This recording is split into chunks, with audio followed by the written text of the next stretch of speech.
I need you to see me as an African-American father if you're going to create an equitable program for me. So don't tell me that you're colorblind. Be inclusive and equitable to me, how I show up, and meet me where I am if you're going to include me in your fatherhood programming.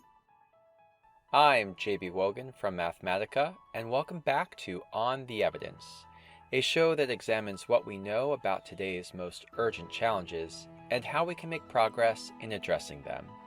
On this episode, we're going to return to a topic we've explored earlier this year: engaging fathers in human services programs. In October, Mathematica organized a webinar focused on strategies that human services programs that serve fathers have used to build a culture of inclusivity to better engage and meet the needs of fathers. What you'll hear on this episode is a curated selection from that webinar. The full 1 hour and 17-minute video is available for free on Mathematica's website, and I'll include a link to that video as well as other products Mathematica has created on this topic in the episode's show notes. We'll start with my colleague, Armando Yañez, a research analyst at Mathematica who moderated the webinar and works on the Keep Fathers Engaged project, which is funded by ASPE. ASPE stands for the Office of the Assistant Secretary for Planning and Evaluation at the U.S. Department of Health and Human Services. ASPE and Mathematica have been gathering information on what works in engaging fathers across a wide range of human services programs, with the goal of helping fathers and families thrive. Here's Armando. Now, it is important to engage fathers in human service programming because father involvement leads to improved outcomes for children, mothers, and fathers themselves. And because of the importance of father involvement, studying how fathers are intentionally engaged in human service programming is a priority of the U.S. Department of Health and Human Services Administration for Children and Families. So, ASPE has contracted with Mathematica to better understand how human service programs go about engaging fathers. And the goal of our study is to identify key programmatic elements and strategies that support effective engagement of fathers across a variety of human service program areas. And through this work, we have conducted a program scan and held a series of interviews with fatherhood programs to identify strategies used to engage fathers across human service programming. So when thinking about human service programming, we often think of a service system that is designed to serve mothers and children. And historically, fathers have been excluded from many service systems that support families. So programs are making intentional changes to improve the way they engage with fathers to better serve the whole family unit. Now, improving father engagement must also consider what the barriers and facilitators are for engaging fathers, including what barriers and facilitators are unique to fathers of color. One person involved with changing the way programs engage with fathers, and fathers of color in particular, is Dr. Alan Michael Graves. He's a Senior Director of Teaching, Capacity Building, and Systems Change with the Good Plus Foundation, which is a national nonprofit that works to dismantle multi-generational poverty by pairing tangible goods with innovative services for low-income fathers, mothers, and caregivers. Alan Michael was the first speaker in the October webinar. We'll pick up with him as he's describing the difference between father-inclusive programs and father-specific programs, both of which, he says, can increase father involvement, ultimately benefiting the child. So I currently run a father-inclusive programs where we bring moms in to talk about the importance of fathers, and we do what it does, right? But there are also father-specific programs, and these are designed specifically for the fathers and meeting them where they are to guide the work. Both are extremely important, and one is no more important than the other. But both require us to be equitable in their implementation. So what does equity look like in fatherhood programming on the ground? And I think it requires us to have a different approach. And I call it a father-strong approach.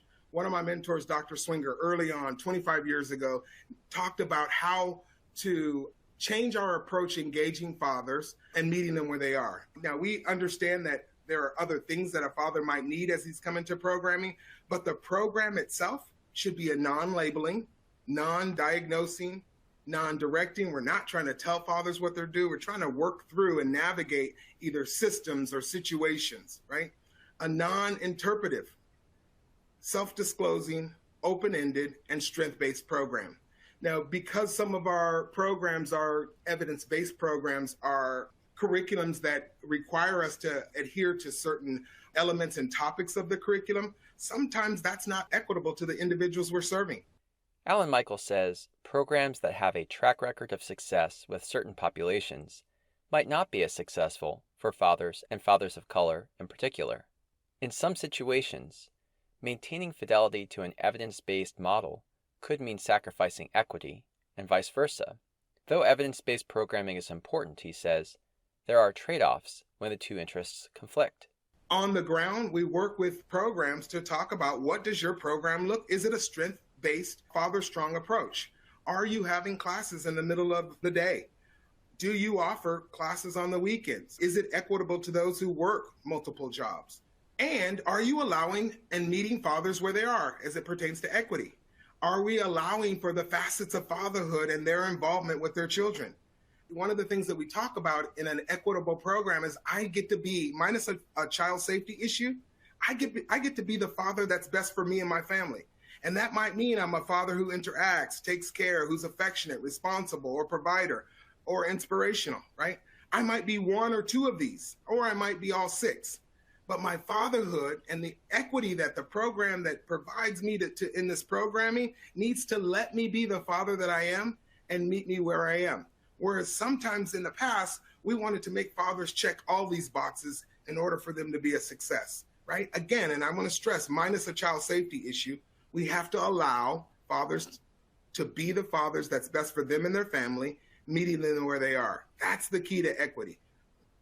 So where do we fall short? I mentioned earlier, we fall short in our programming times. We fall short in our intake and approach, right? There's ineffective identification and location of fathers.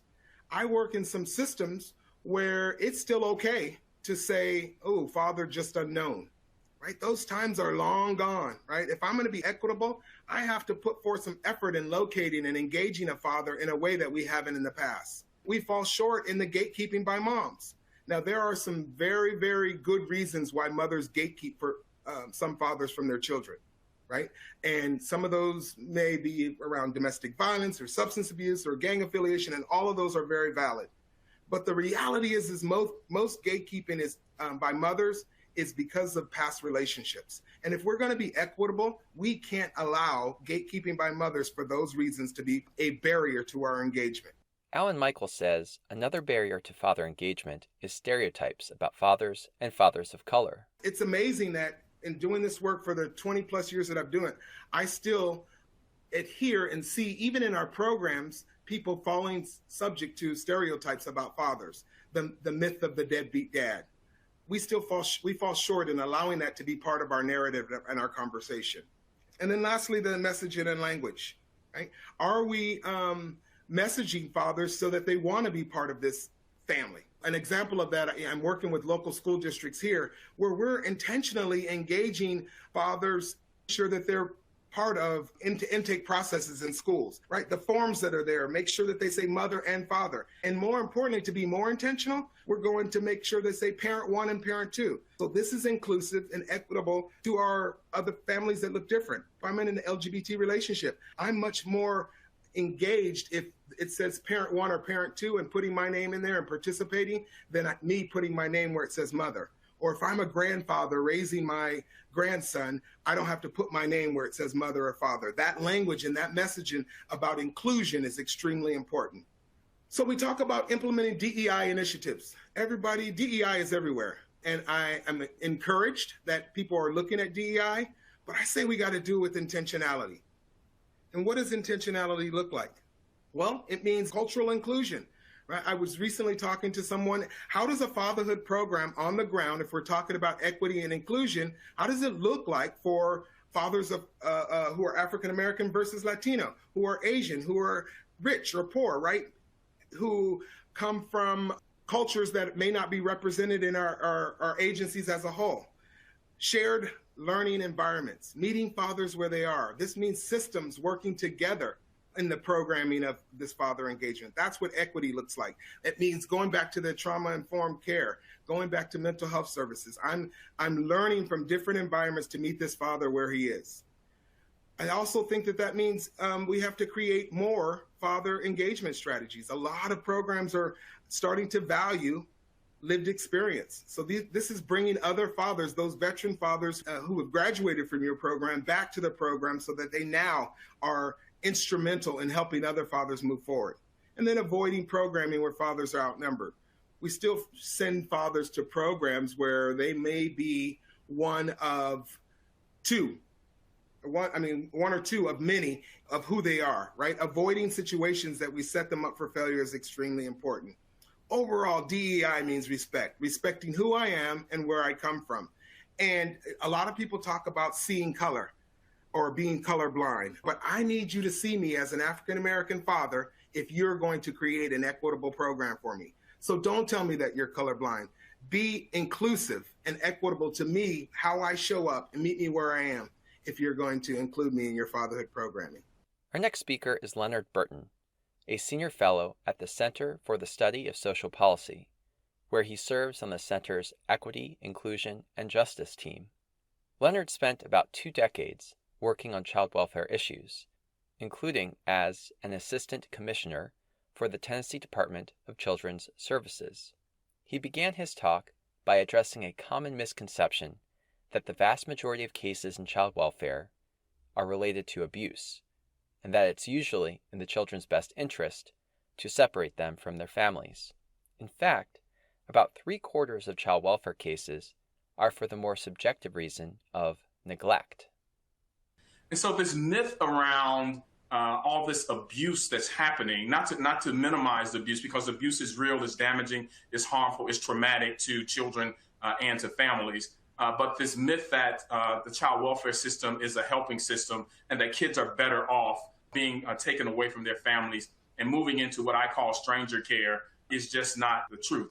The realities are that involvement with child welfare inflicts trauma by separating families. It doesn't consistently support and heal the vast majority of families. So we're trying to be a trauma-informed system, but we need to be trauma-informed and healing-centered at the same time. And healing communities doesn't happen when you continue to extract human capital from those communities in the name of so-called helping them, when you're doing more harm and not investing those prevention resources to keep families whole and to make sure that we live in what we would want as a beloved community in our society. And then it harms the social capital of communities by disconnecting children from their families, from their schools, from their houses of faith, from their social activities. And so we move them to one place and put them in what we consider sometimes these so-called sanitized environments, but then perpetuate more harm against children. In order to make child welfare programs more inclusive of fathers and fathers of color, Leonard says we need to address 2 related problems in the field. First is the underrepresentation of men and men of color in the profession. Second is the overrepresentation of Black children in foster care. Leonard warns that many researchers have misdiagnosed poverty as the root cause of racial disparities in the child welfare system, not racism. Here's Leonard again. And so we have to fight that narrative that it's all about poverty. They disregard the fact that American poverty is rooted in European aristocratic greed, which is the ancestral parent of white supremacy. And so I just want to make sure that as we continue to hear scholars and researchers keep pumping this poverty narrative, that we can't stop at poverty without looking at the roots and the origins of these United States, of this country. And the question is, who's worthy of getting the help that needs to be provided? So if systems and programs are made up of people and people design and implement policies, then all people have biases. Therefore, systems and programs have inherent biases that could negatively impact certain populations. So this is just a few of the multiple problematic layers of bias that impact our systems that are shaped predominantly by people who do not question, evaluate, and disrupt these biases. Leonard recently observed some of those layers of bias through his role as a faculty coach for the Breakthrough Series Collaborative, a federally funded pilot study and evaluation being led by Mathematica that seeks to strengthen the engagement of fathers and paternal relatives with children in the child welfare system. The motivation behind the study is that father involvement is associated with important outcomes for children in child welfare, including reduced likelihood of entry into foster care, shorter periods of time in foster care, and increased rates of family reunification. Despite the potential for children to benefit from a stronger relationship with their fathers, Leonard says some caseworkers are reluctant to promote father involvement, especially when the father is Black. Here's Leonard again. We heard stories about workers being afraid of men, particularly Black men, that men don't want to be involved in their children's lives.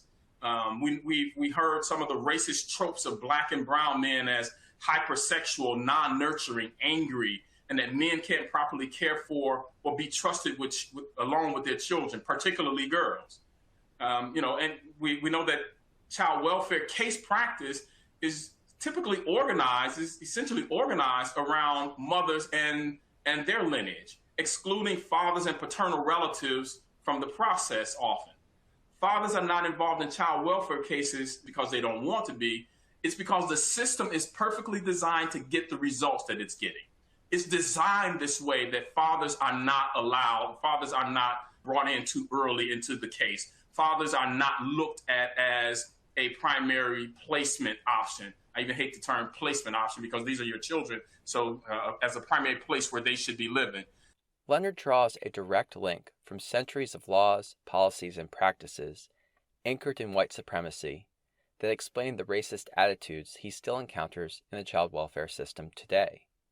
From the U.S. Supreme Court's decision in 1857 to deny Dred Scott his freedom from enslavement, to the 1965 Moynihan Report on Black poverty, which blamed racial disparities in education and economic prosperity in part on the family structure of Black families, Leonard sees cultural attitudes and the historical systems they've produced that do not respect the rights of Black men. And it's still a part of our psyche, he says. And so if those are in the psyche and in the fabric of our society, those are things that we have to uproot and we have to call out and not allow to sit and fester and grow and to become normalized in our society. Otherwise, children of Black fathers, particularly Black and brown fathers, will continue to be abused and neglected by the very systems that say that we want to help them. Now, I say we because I've been a part of these systems. I've done work in these systems. There are policies that I had to uphold that I'm not proud of. And so because of that work that I've done historically, there are things that I need to do. There's some reconciliation, truth and healing and reparations that need to occur in order to make sure that we have a beloved community where fathers are respected and valued in all the systems that they touch. In the Breakthrough Series Collaborative, Leonard says the 6 pilot sites are taking steps to change their culture and practices to work more closely with fathers and help those fathers be more engaged with their children's lives. And so a couple jurisdictions hire father engagement specialists. Supervisors had conversations with their workers on a regular basis about engaging fathers, trying to demystify these myths and biases that we've heard. Then examining all policies with an anti-racist intersectional frame, looking at exploring paternal relatives early and often as placement options. So if there's a removal, even before the removal, and if you're removing it from the mom, the child from the mom, also know that there is a father, there's a dad, there are some paternal relatives that can be available and that you should look at them very early and often throughout the process. Then talk about the father in these cases only when the father is present. If you're having a team meeting with the child and the mom, talk about the father when that father is present. Nothing about him without him. Then establish that engagement and support groups. And then another of the teams prioritize male facilitators when possible, so that people were comfortable, and so that the fathers were coming in felt comfortable and didn't have to feel like they were being looked at in a negative way. Overcoming racist and sexist stereotypes that have led to the exclusion of Black fathers has merit on its own, but Leonard stresses there's another reason why fathers and paternal relatives must be treated as viable placement options in the child welfare system. Children who grow up with involved fathers are 39% more likely to earn mostly A's, less likely to repeat grades.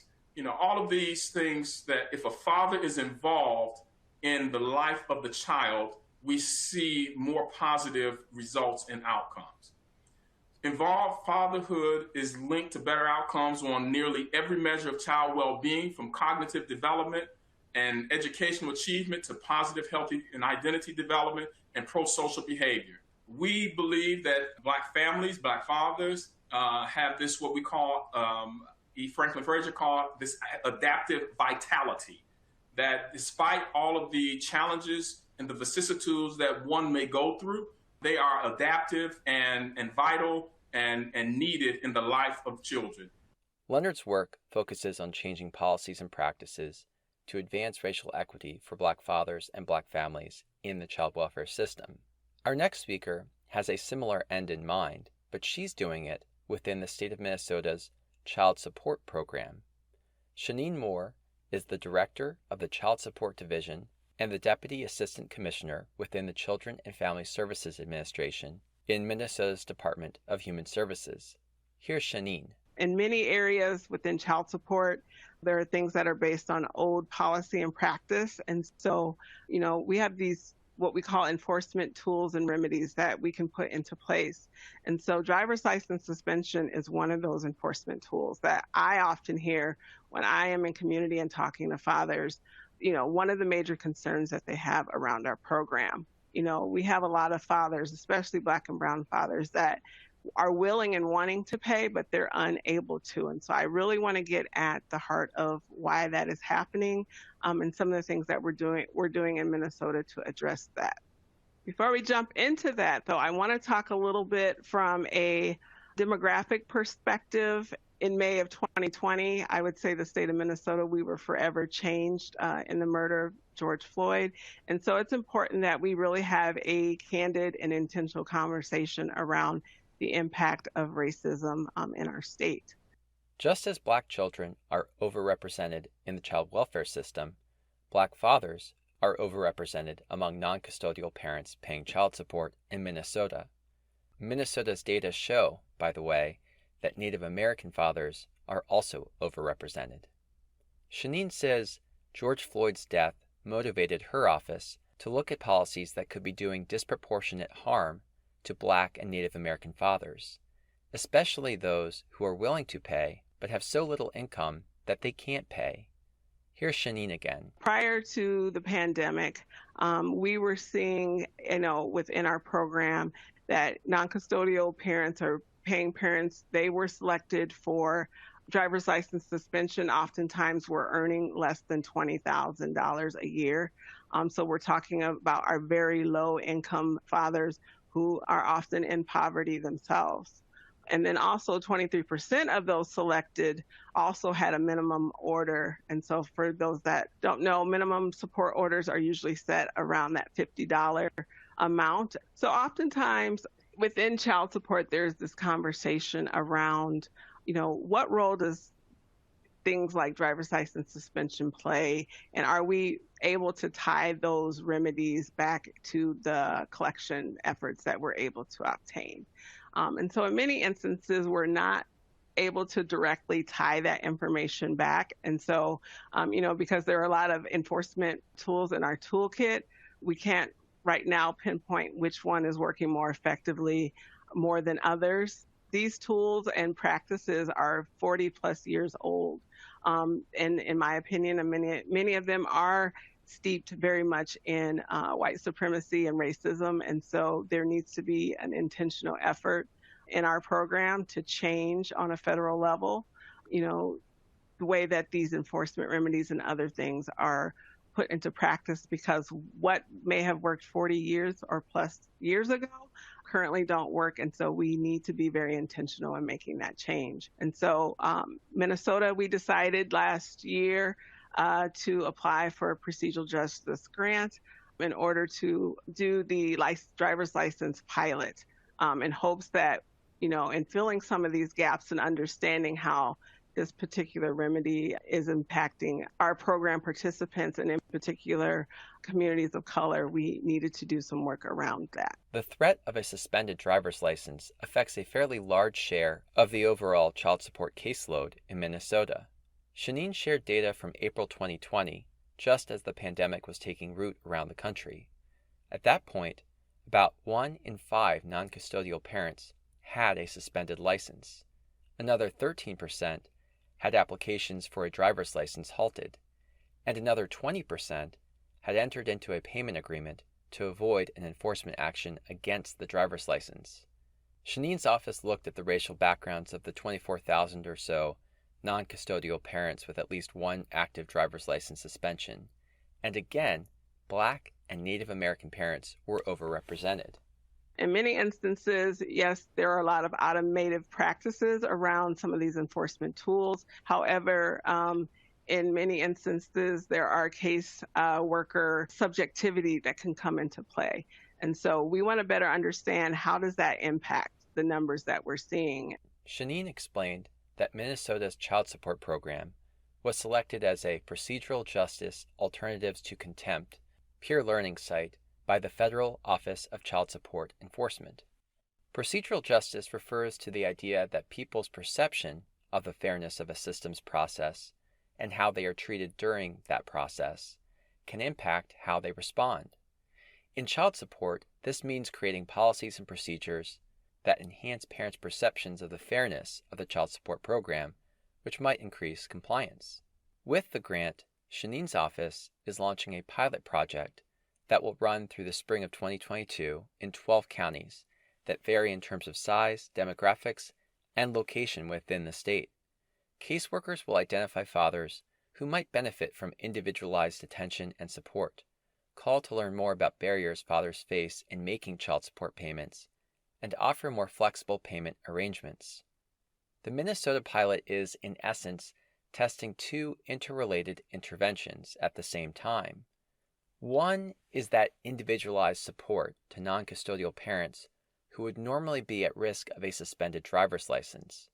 But another part is training child support professionals at the state and local level about racism, implicit bias, and the ways in which they may manifest in policies, programs, and practices.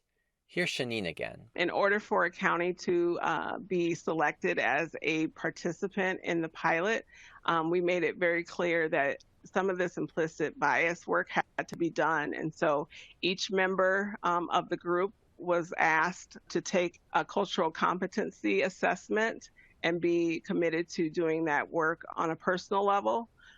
We also purchased some child support implicit bias training that each individual also participating will be asked and be required to take as a part of this work. We wanted to minimize the impact of structural and historical racism. And so, one example that my staff, we talk a lot about, in finding ways to do that, are around, good faith payments and recognizing that, BIPOC communities oftentimes don't have the financial means or wealth around some of these things that are required for child support. And so we need to be very intentional when we're setting policy, when we're developing legislative proposal for consideration, because those things are the reality for many Black and Brown families. Also, to address, as I mentioned, the cultural competency focus, again, we're having individual participants in this pilot do an intercultural development inventory. And so it's an overall group training that is taking place, as well as an individual assessment and debrief. And so some additional tools that we're going to be utilizing with this group are around addressing bias and bias training. My hope is that by providing this opportunity for pilot counties, that they will then go into their respective counties and share that information so that this learning and education can continue, because it's very important work. So again, we're going to collect some data. We're going to hopefully examine barriers to payment to better understand how to improve our program here in Minnesota. And so some of the, evaluation questions we're hoping to answer are around, did the pilot reduce our numbers? Did engagement increase? Are we going to be more flexible and able to change policy and practice to move towards more positive outcomes? And if collections were impacted, how so? And so we want to use that information again to help inform and make future changes within our system. Shaneen and Leonard talked about the need for changing the culture and attitudes around fathers, and fathers of color in particular, within child support and child welfare programs. Our final speaker returns to the topic of father-specific programs, but takes a closer look at how programs can and should adopt a culturally based, healing-centered approach. Jerry Tello is the founder of the Compadres network and serves as the Director of Training and Capacity Building. Here's Jerry. The National Compadres Network is an organization that founded around 33 years ago. And, even though, I've been doing this work for a little over 40 years, for almost 45 years now, professionally as a psychologist, but working in communities. What I found when I was doing my work in working in communities is that the services that were available really were not embracing really what the fathers were going through. We're not really addressing the issues. And even as a therapist myself, what I was trained to do is to analyze, to diagnose, and to control. And so I had the power with my recommendation to recommend children being taken away from mothers, fathers getting locked up, fathers deported, child support, or all kinds of other things that the system does. So, and at that time, this was not helping.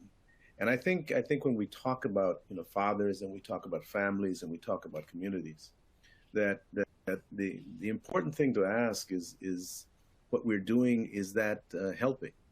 Is that being of assistance, or is it just repeating an oppressive, racist process that has been used specifically for men and boys of color? Let's go to the next slide. So at the National Compadres Network, some 33 years ago, we came together because we wanted to. We knew that what was going on in communities, in terms of systems, it was not helping, it was not healing, it was in fact incarcerating and oppressing more. And so we came together. But what we found, and when we came together, is about 19 of us men that came together. I called men, really wanted to do programming in a culturally based way, in a healing centered way. But as we gathered ourselves, and we were all social workers, therapists, lawyers, teachers.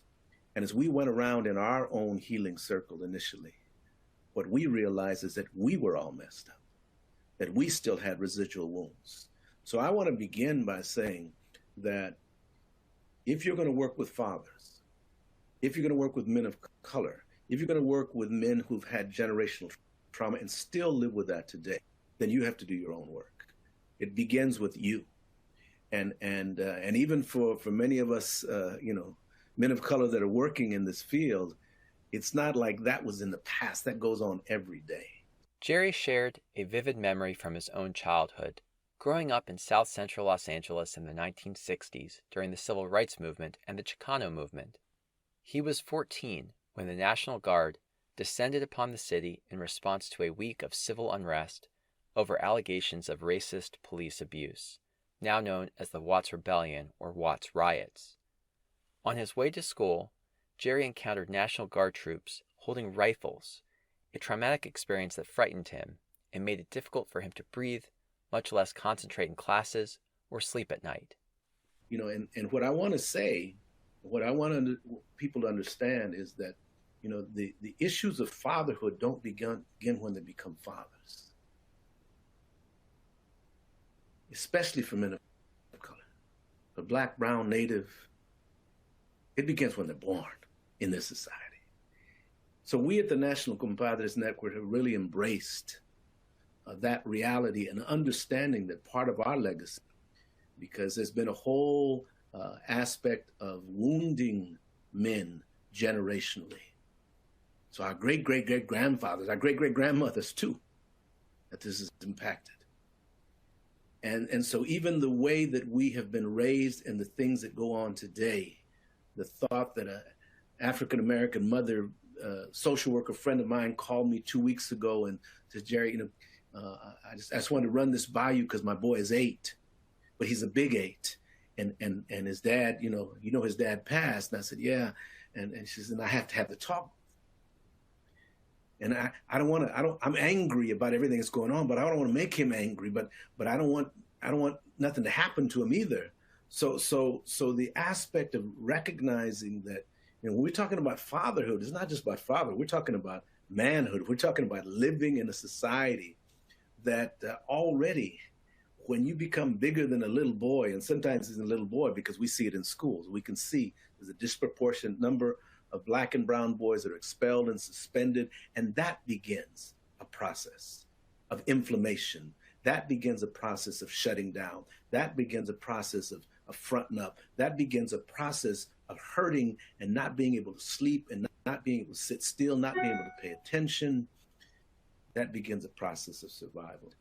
The National Compadres Network, our role has been to provide a new narrative, but to provide training, capacity building. We have curriculum. We train all across the country, and we recognize that all men want to be good men, fathers, raise their children to grow up healthy.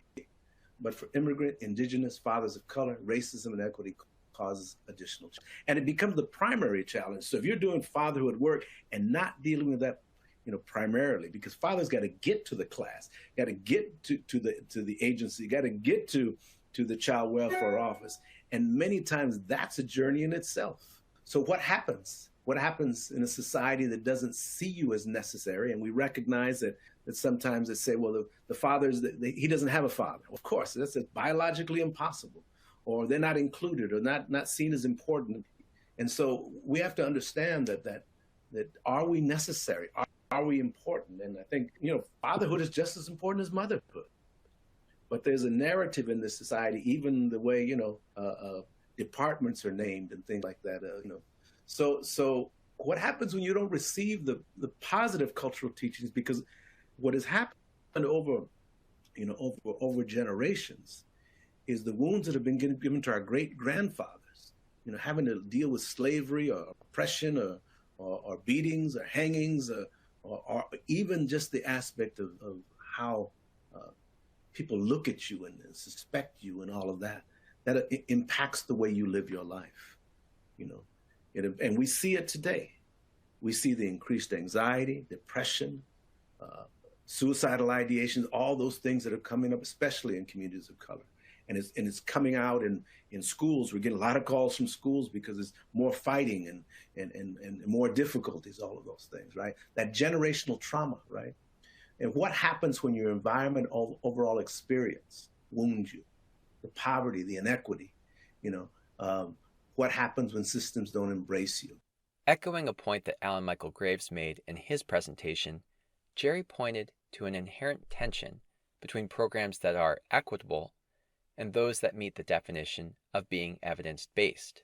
And, it's wonderful that we're considering, talking about, people of color, but we're still in the same systems, the RFPs and RFAs that still come out still ask for evidence-based practice based on what? Based on a white, a Western-based model. So you can't even get funded. And some of us, have chosen not to go after that funding because they have to do a boatload of research. There's this big, thing that we have to expose fathers to fill out all these forms. We got to know everything about you, and we got to dissect everything about you in order for you to get services. And some of us that have been doing this work for a lot of years refuse to do that. We refuse to allow even the organizations that are going to fund us to interrogate our men in order for them to be able to have the privilege of sitting in a class. Let me just say something. Evidence-based practice translated is no longer evidence-based. Evidence-based practice that was built on research with one population and now working in another population is no longer evidence-based. You can't just replicate curriculum. Even the fatherhood curriculum is a lot on engagement and all that. What is the essence? What are the teachings? how do we create in fathers, first of all, their sense of being wanted and being a blessing and necessary for their children, that they have a sacred purpose, that they have culturally based teachings that we need to integrate. It's not about making, in this society, we want to assimilate fathers to teach them the white Western way of doing things. And we have our own ways. We have our own traditions. We have our own songs. We have our own blessings. We have our own spirituality, right? That needs to be at the core. So, and let me just ask you, please do not take materials and curriculum and translate them and think they work for that population. That's racial inequity at the core, because fathers will not feel safe and feel compassionate and be able to share. Because systems exclude fathers of color, and caseworkers are often antagonistic to men and fathers of color, Jerry says, there's this aspect, this connection, insecurity, survival-based, being afraid. And I'll share the experience of a father that I worked with that was locked up, was in prison. We work with a lot of men that are re-entering, and we have to also recognize that the criminal justice system does not heal fathers many times. They wound them more, and so we then have men that are coming out. This one man that came up to me and says, I was in solitary confinement. I was locked up for 20 years, and we had 1 hour out in the yard, and I would pray, that when I went on the yard, because there was people from other cliques, other gangs, the neighborhoods, that I wouldn't get hurt, that I would survive, and I was very afraid. I was very scared, right? He said I would pray and go out that 1 hour to get the sun and get my exercise, and he says, and then finally I got out. And I got out, and at working with my probation officer, I got to be able to visit my kids for the first time. But the social worker didn't like me. The social worker, I could tell. Oh, they don't say they don't like you, but you can feel it. And any of you that have been through this know what that feeling is like. When the way that someone looks at you or questions you, or, and so when I work with people that are working with, I said, do you even like these men? Do you? And I worked in an organization. Well, let's do some work on fatherhood. Early childhood programs, and ask them, you sure you want men around here? Well, yeah, as long as they act right. What does that mean? And so my question becomes, do you really see these fathers not as scared, but as sacred? Do you see them as necessary? Do you see them as blessings for their children? Well, if they just change it, no. At the core, do you see them that way? And so this father that was going to visit his kids for the first time, he called me and says, Jerry, says, man, Mr. Tello, I was scared going out in the yard, but I'm more scared. Because I know this social worker has told my kids some stuff. And I know they've told my ex-wife some stuff. And I'm afraid that I've been dreaming about seeing my kids, and I'm afraid they're not gonna want me. And we have to understand that as we work with fathers, that in spite of the challenges, men want to be good men, but they, need to deal with wounded issues of manhood, because what's been integrated as well in many fathers because of survival are wounded patterns, and so the aspect of being, the sense of masculinity, and people talk about toxic masculinity. No, it's oppressive masculinity. It's the racist masculinity that has been integrated into men and boys' lives. But the benefits obviously include, if we do this the right way, break cycles of disconnection, heal generations of pain, rebuild value traditions, and recover sacred fatherhood, right? Thanks to our guest speakers who appeared on this episode, Dr. Alan Michael Graves, Leonard Burton, Shaneen Moore, Jerry Tello, and Armando Yañez. And thank you for listening to another episode of On the Evidence, the Mathematica podcast. This episode was made possible with support from the Office of the Assistant Secretary for Planning and Evaluation, or ASPE, at the U.S. Department of Health and Human Services. On the episode page, I'll provide links where listeners can learn more about Mathematica's ongoing work with ASPE to understand the key elements and strategies that allow for effective engagement of fathers in human services programs. One of those links will be to the full video recording from the webinar on advancing racial equity through fatherhood programs. As always, you can keep up with the latest episodes of On the Evidence by subscribing wherever you get podcasts. Another way to stay up to date with the podcast is to follow us on Twitter. I'm at JB Wogan. Mathematica is at Mathematica Now.